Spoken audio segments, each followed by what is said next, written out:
Felting is a world of many expressions. You can see that I had the fairy, a vase, bowls of different sizes. Other than just the small bowl I'm teaching, there is a purse that is actually done in a washing machine. And there's a smaller, little like a cell phone purse. And this is a purse that I've added embellishments on. And this is felted wings. And there's the bowl that's going to be taught in this class. Hi. I think that I'm addressing the people, the students who have signed up for my class on April 22nd, 2026. If you're not a student and you're not signed up and you somehow got here on my YouTube channel and you're interested in felting a small bowl, or you're just interested, this is the value. This has value because I'm going to give instructions about the idea of wet felting a bowl. But this is mainly an introduction to my students. Okay, so I'll be addressing them. Hi, everybody. My name is Pam Watson. I'm going to be the teacher. Most of you know me, I think, in this class. There may be somebody who doesn't. And I am known mostly for gourding. I'm called the Rhino Lady sometimes. Anyway, I've been an artist and doing mixed media with gourd for maybe over 20 years now. But about maybe 3 years now, I got interested in felting. Just because it's tactile and I think it can mesh with what I do in gourding, and it's an artistic outlet, I guess. And I think it's kind of gone by the wayside because I didn't see much of it at the Orange County Fair. I didn't see that it could have waned, I guess. So I'd like to see it, get back up again. This is what we're talking about. This is, and I did a little introduction as you came in, you just saw the different types of felting, what you can do with felting. There's wet and dry. We're just going to talk about wet today. And this is a beginner class, beginner. If you look on my YouTube channel, you are going to see that there are some much more simplistic descriptions. You can go back and look at some of those. But this one is for this coming up class because I always think it's good to have pre-knowledge. I've been a teacher for up-de-ump years, and a professional teacher in the school system. And a part of teaching is, I think, pre-teaching. If you come into something and you know nothing, you've got a lot of anxiety. I don't exactly know what the teacher's going to do. What does she mean by these supplies? So I'm going to clarify it for you so you know, and we'll go over some things. So you come into the class with some knowledge, right? You're not just coming in just not knowing anything. And if this is something that you already know, fast forward, or maybe you don't need it. But I want to make sure that I hit everybody, okay? So this is a bowl. You guys can order it in different colors. You've all picked your colors. And it's felted, okay?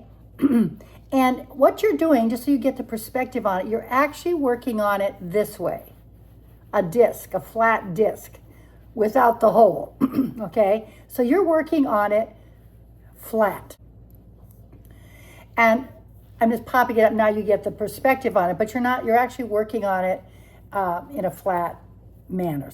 Okay, so this is what we're doing. It's not big. Why? Because if we did bigger, you take too long.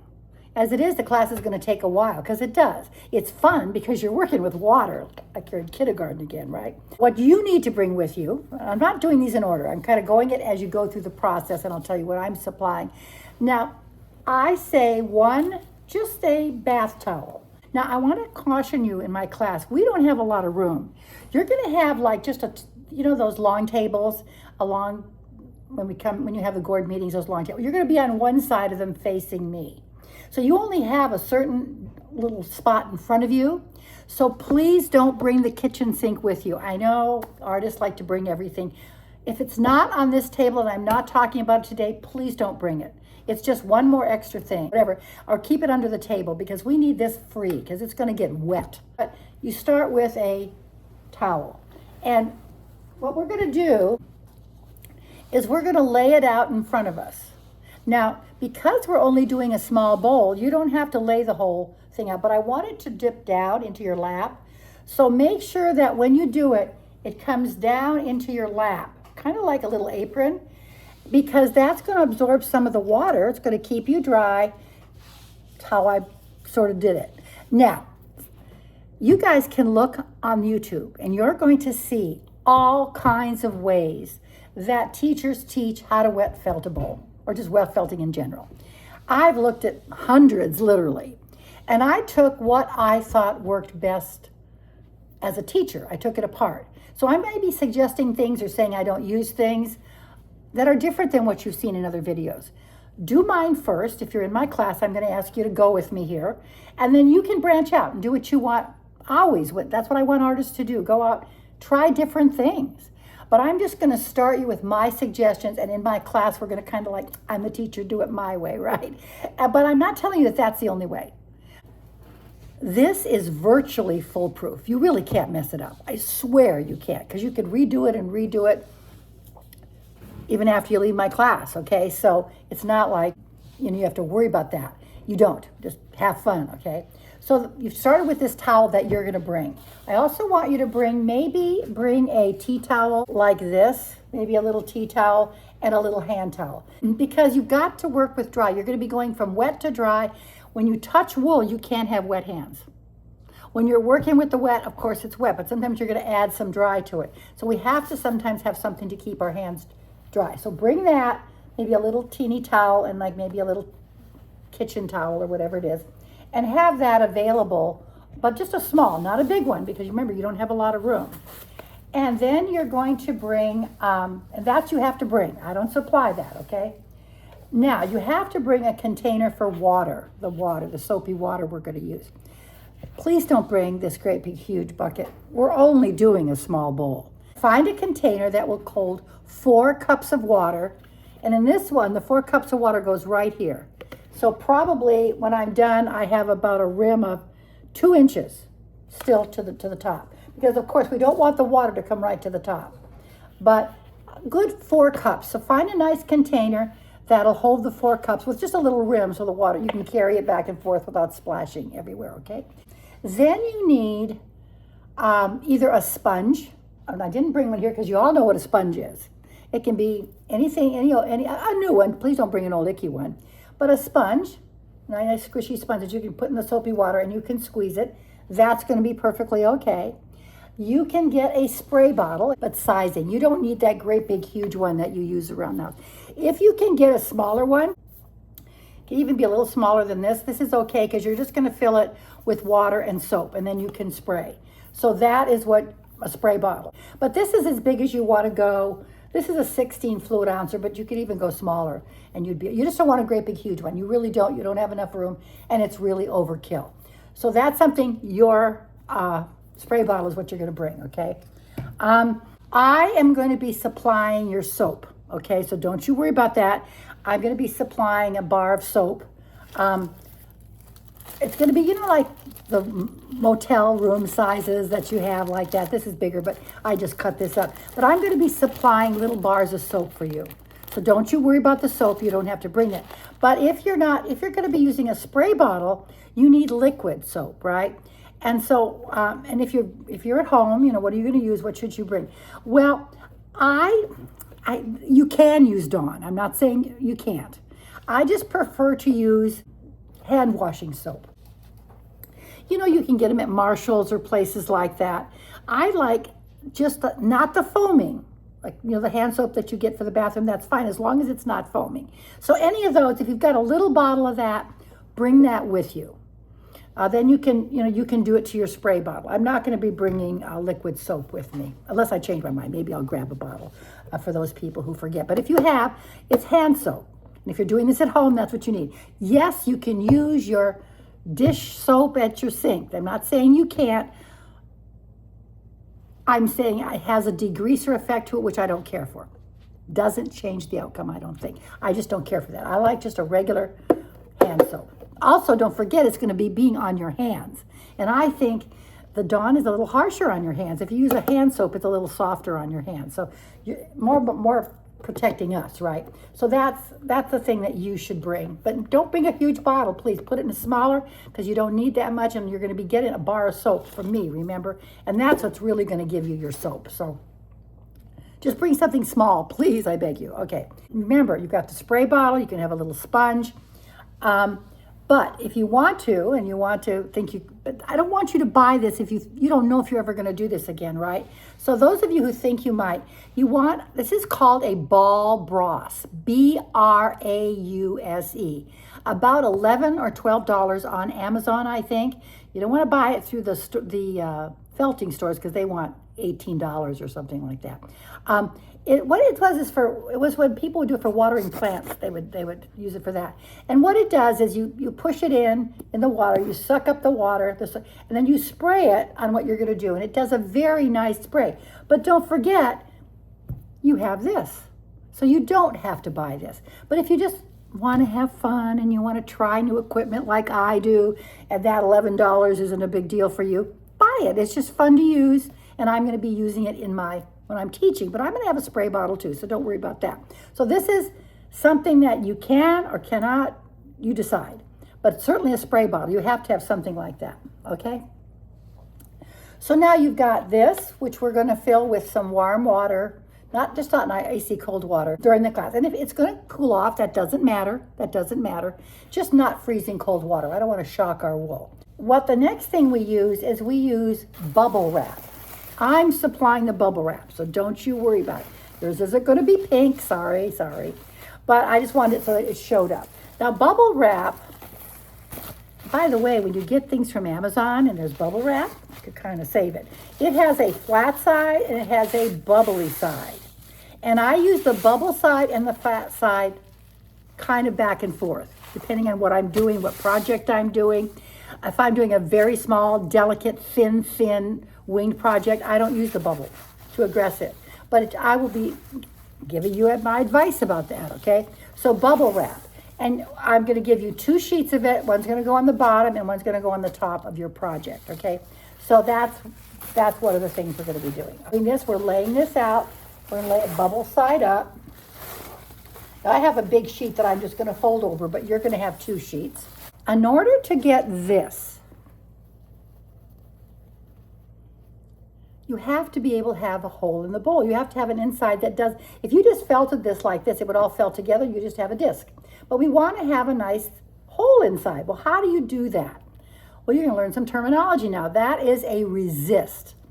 You know how you can get this foam material that you put between plates when you're traveling? Maybe you're doing some packing up or just you want to protect your fine china. This is like a foamy project. That is a resist. You don't want it too thin. You want it to, or this is what the cosplay people use. It's a foam sheet. Let me show you what they look like.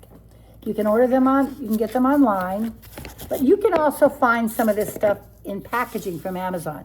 You just have to find something that doesn't disintegrate, that's kind of plastic, that you can put inside, okay? But it needs to have a little bit of rigidity. So it comes in these sheets. It's foam. So I'm going to be giving you a resist. You don't have to have it. And I'm going to have it pre-cut because I'm not teaching people how to cut a circle. You all know how to do that, right? At the beginning, I was doing it, having people get scissors. No. This is the resist, and I've already pre-cut it, okay? Because you can only have a certain size right now because we're doing a small bowl and you've only got so much wool to work with. So that's what you're going to be working with. And so this is a resist. The wool will stop this from adhering to itself inside. You see that? So see what you're working on. In this disc, I want you to imagine, because you need to keep this in your head, this edge right here that you see, the edge of this, is actually this right here. It's actually this part. And you need to keep that in mind when we're actually in class, because if we over too much wool there, you're going to get a line here. So that's the perspective. The perspective is this. Then when you pop it open, you're going to do things to get the line to disappear, and you have a bowl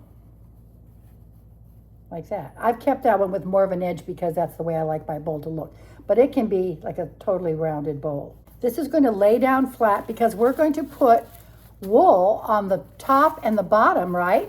All around, right? And then you'll cut a hole and you'll see the process. So I'm going to supply the resist. But I wanted you to understand what a resist is. It doesn't disintegrate, and it's used for all different kinds of things in wet felting. So that's what you're going to be laying down. And then we're going to talk about the next thing, which is wool, okay? This is merino top. I think it's a 19.2 19 microgram, which isn't going to mean anything, micron, I think. But I buy it from Living Felt because I like their quality. There's also Serafina Fibers, Serafina, Serafina Fibers. I think they're in Texas. And then there's Living Felt. And that's the two places I buy. You can buy your wool online, but you got to be very careful what you're buying. This is because it's so inexpensive and you don't have to pay for shipping. I got this because I use a lot of black, small amounts, but I use black. And so this is wool roving. It comes in a box like that, and it's fine, but it's roving. So that's for a term that you're going to be learning now is the word roving. So what are we talking about? And it's called, and you guys are all doing what's called a fine bowl because we're using roving. Merino is there's other types of merino. Merino is just one of the top types of wool you get from a sheep, but there's other kinds. I don't have them in my head right now, and Living Felt and Serafina Fiber sell these. It's just that they're a little bit more expensive, but mostly it's just that you have to pay for shipping, and it doesn't come overnight, like Amazon does. But there's something else. You can make a coarse bowl, which we are not going to do because it's just harder for me to teach that to you. Can you see how that's a nice long, the piece is going to look like this, okay? Roving is going to end up unfolding and kind of looking like this. Do you see that? Nice long strands. Because a sheep's wool, after they've carded it and done it, it comes in strands. It's got a length to it. And roving has got longer strands, okay? And they all go in one direction, which is very, very important. But batting, and some of you who maybe do quilting have heard the word batting. It's a little bit of different. It's still the same idea, but it doesn't look the same. This is batting. It does not come in big, long strands. And in fact, all of the wool sheep strands are different directions. They go all different directions. They're not just one long. And so it's a little bit, you can do it. You can make a beautiful bowl out of it. It'll be a little bit rougher, but that kind of looks good sometimes. It's a little bit cheaper. And you don't have to worry about which direction anything. It just doesn't pull the same. It's got a whole different game plan, let's say. So if you accidentally buy it and you try to do what I'm teaching in the class, you're going to go, why isn't this going, But it's because we want roving, okay? Wool, 100% wool. Roving comes in, merino, different types, okay? And when you're doing it online, if you're not buying from these companies, you have to read what they say it is. Make sure they say it's roving and not batting, because you don't want that unless you do, because you're making, and then you buy it by the ounce. Now, probably you should be paying online, so you could pay, when you do on Amazon, sometimes they want too much money for that. Sometimes it just comes out better to use the better cut. Like this, if you go to Living Felt, this is about $3.49. It depends if it's on sale, maybe $3.50 an ounce. Ounce goes a long way. Don't go by what you think an ounce is. So, in fact, our bowl is 2 ounces, 2 different colors, ounce. 2 ounces makes that size bowl. Okay, 2 ounces makes this size bowl. So you get 2 of these of roving merino top, not batting. But if you were going to do batting, you'd still do the ounces the same, just that you're going to pull it and do different things with it differently. So that is the wool part of it. That's going to go on the top of this, okay? But remember, I'm going to be doing this. You've already picked your colors. You're going to be having the 2 ounces, the 2 colors. And we don't handle wool with wet hands, except you're going to find out it just sticks to your hand. You've got to have dry hands when you're laying it out. And that you are touching it after it's wet, yes. But when we're going to do you don't have this wool anywhere near the water. You keep it away. You don't want it to leak onto it because you're going to ruin it if you do that. So you always keep our dry wool away from our wet surface until we're ready to use it. So now you know we're going to be laying, and what we're going to be doing is and there's a technique where we're going to be pulling this off and laying it. And you can look at one of my videos, go back, and you're going to see me pulling it. I've got a video where I show how I pull it and lay it on this resist. It's perfectly fine to look at that. So we're going to be putting that down in layers in a certain pattern, which is part of the class. I'm not going to teach that here, of course, but that's what's going to go down here. And we're going to do several layers, and then we're going to flip it over and do it on the other side. And that's the beginning of this wet felting process. Then in between layers, we will probably wet it. Dab, dab, dab, dab, dab. Then we put another layer on. And then you're going to get to the very last layer, the embellishing part. We're going to put what we want to show on the top, which is going to be things like, you're going to have a packet. You're going to have a packet called the Charm Pack. And it's going to match the colors of your particular wishing pond or the different colors that you did. So you're going to have this packet. And it's going to have things like little neps in it. And it's going to have little strings. It's going to have silk. Silk is a beautiful way to embellish and use on the top. So and this is an art. When you put this on, I have to really teach this directly because you have to know how to use them. You can also put pieces of wool yarn. You can use pieces of silk hankies, silk fabric. You can cut it. I'm not teaching that. I'm only going to teach what's in the pack, and maybe not even all of it. But I just want you to have it simple enough. And like this one, you can see I embellished it. I put some little red areas in here. I took some yarn that was wool and cut it up into little pieces and flecked it on there. I used some black. I am going to bring my black wool roving box with me. And if anybody wants to pull some off and do a little black, I try to bring some white too. So if you want to do some alternate painting of color, I will bring that for you to grab some. But don't you worry about it. I'll bring it. So this is going to be the Charm Packs. You're all going to have one. So once you've done that, now we're done. I mean, we're done with that part. Now we have to do the wet felting part. So I want you to imagine that this is now laid out. Okay, it's laid out. And so what we need to do now is we need to agitate it. Because wool has barbs on it, and we need to get it to get together and make a material out of it. Let me give you an example. I'm making a frog, and so I'm doing flat felting. Not making a bowl, I'm just doing one side. This other side has gauze on it, and then this is just, see how I want that to be very bumpy for a frog. Well, I had to agitate it. I had to get it to get together and grab itself. This is where we exercise our muscles and we get very, very clean hands.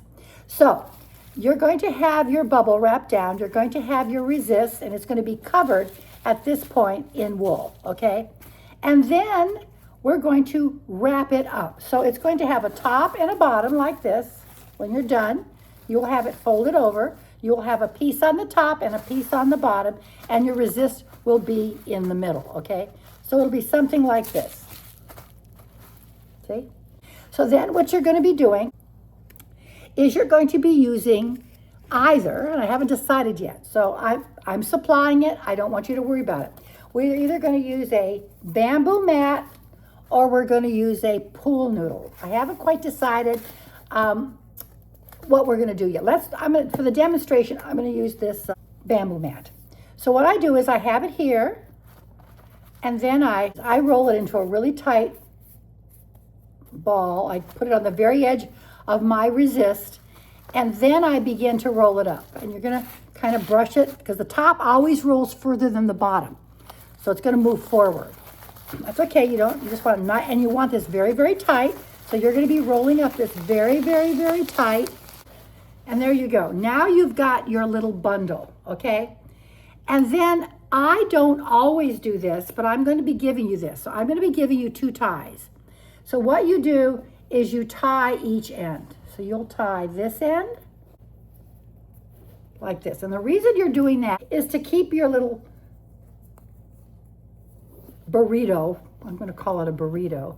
You keep your burrito intact, you see? There. So then what you're going to be doing is you're going to be doing this sort of an agitation. Cross your hands like this. And we're going to do that a set number of times. I believe right now we're going to be doing 5 minutes on each quadrant. So we're going to do this for 5 minutes, okay? Then we're going to take it off and we're going to unroll it. let you see it. And so now we're going to unroll it. And we're going to turn it 1/4 like this.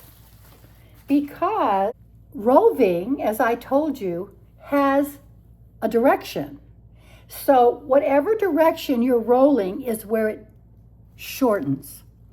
Because that resist that I showed you, that is not going to be the size of your bowl. It's going to 35 to 40% shrink. Wool shrinks. And it shrinks in the direction you're rolling. So you want to roll evenly or it's going to be misshapen. Sometimes we roll unevenly because we want a misshapen vessel. But this time we don't. So you're going to turn it a half turn, right? You're going to get your, again, but let me show you with a pool noodle this time so you can see it. I want it nice and centered. And then I put the pool noodle down and I want it to be nice and tight. And again, this is going to move, all right, you to understand it. I then tie my ends like I showed you, right? And I do it 5 minutes more. And then I'm done with the 5 minutes. I open it up. I then check it. You kind of look, you pull it away, and you see if it's beginning to felt. And then you turn it again, 5 minutes, and again, 5 minutes. So that's 20 minutes of rolling. Sometimes if you're going to look at the internet, they're going to say 75 rolls, 100 rolls. You can do it that way.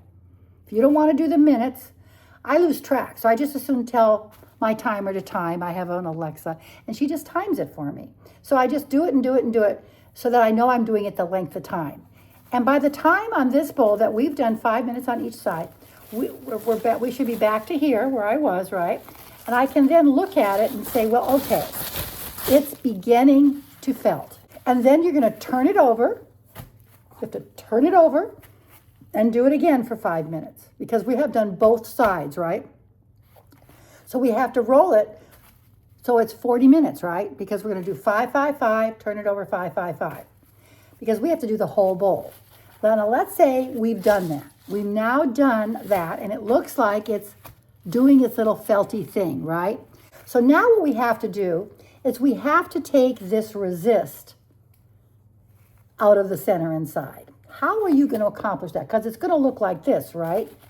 Well, this is what you have to bring. Find a top to a medicine box, top to a drink bottle, plastic bottle. This is a top to a makeup case. Something that has an edge that you can push on. So the smallest of this one I have goes about 1.5 inches. So if you look at this, this is about 1.5 inches. But I want you to know that when you cut the hole, it gets bigger. Once you cut that hole, it opens up bigger. It's not going to be exactly the way, so you have to take that into consideration. So if you cut it at 1.5, it's going to open bigger, okay? And I can't tell you how much that's going to be because I don't know how good a job of felting you did, right? We don't know. So that one you can see, that one is a 1.5. You can go, this one is probably a little bit bigger. This one is 2. This is 2. The biggest one here, which is the big top of this one is 2.5. You decide how big you want that. Please don't go, I would not recommend you go bigger than 3. Just for this class, don't get yourself anything bigger than that because it's going to get too open. If you do want, absolutely, you just want to do a bigger one, come talk to me about it before class because it's going to be harder for you if you get it too big. Because as you make it bigger, as it gets bigger, the amount it stretches is even more. In other words, so when you go, it's not going to stretch as much as a 1-inch hole will stretch, but a 3-inch hole is going to stretch a lot because it's so much bigger. So bring something like this. I will have some things there with me. You can grab them. So I'll bring some, but I'd like you to have them. But it doesn't, I'll have it, you have it. Then here's what's important because I can't supply everyone in class with it. The best thing is to get a small pair of scissors with a very sharp point. This is not sharp enough. Please don't bring dull scissors. Please don't do that. That's just going to ruin this whole thing for you. It's just going to be too hard to control. So please bring sharp scissors. And if necessary, bring two. If you have a really good sharp blunted pair like this that are real sharp, bring them. And then bring a manicure scissors that you can cut. Because what you've got to do is you've got to cut that initial hole. And blunted scissors won't do that. So let's say you've decided, and I love these for this reason. This is wet. So what you can do is push really hard on the wet, and it'll leave a little indentation for a few minutes. See, look at it. See how it leaves an indentation? And that gives you a few minutes to lift it up and make that few cuts, because you want to make a cut that just touches the resist but doesn't go right through it. That's a little skill we'll talk. So once you cut that, then you can use the bigger scissors if you want to, and then you can cut around that hole. Even if it is a little bit jagged, it's not going to show, because we're going to do something called mend it. Mending is when you massage it, and this all gets together and closes. Because when you cut it, you're going to see every layer. And that is also a technique of wet felting, where you can put a whole bunch of layers of different colors, cut it, and don't mend it, and they all show as a beautiful cut. So that's part of a decoration skill that you can learn later on. But anyway, you can see that I've mended that. See, it doesn't show you the layers because I mended it by massaging it. And you make it round. You just form it round. So you cut it, and I have cut them deliberately not round. That's when I'm getting real crazy with my skill level, right? But for now, that's what we're going to do.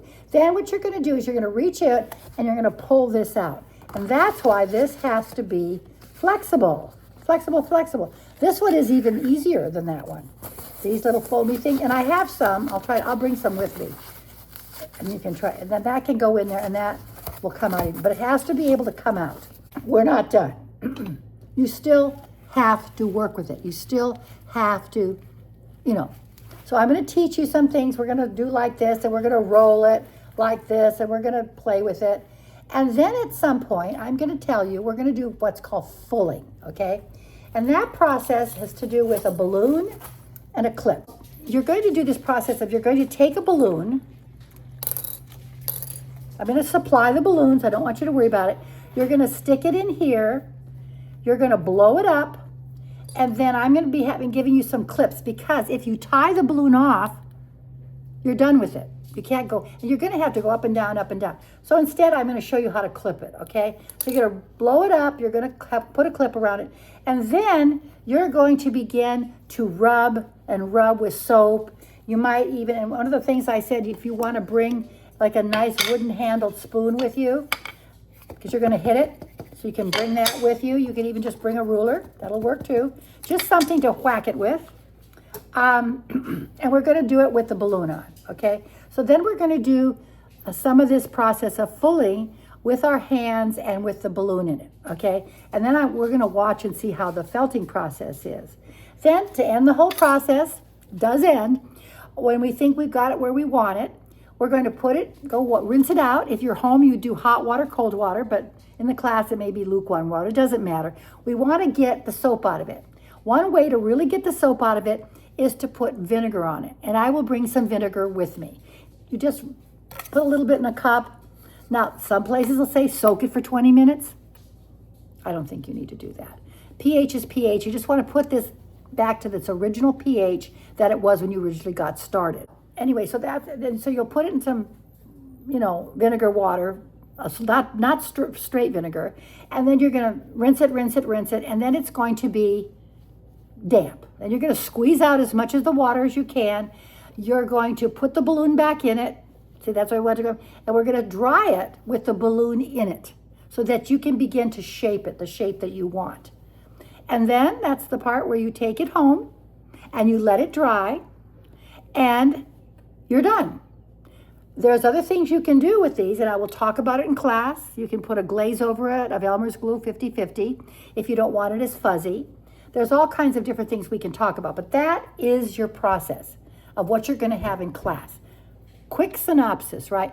I'm going to be supplying you with the little bar soaps too. I think I mentioned that before.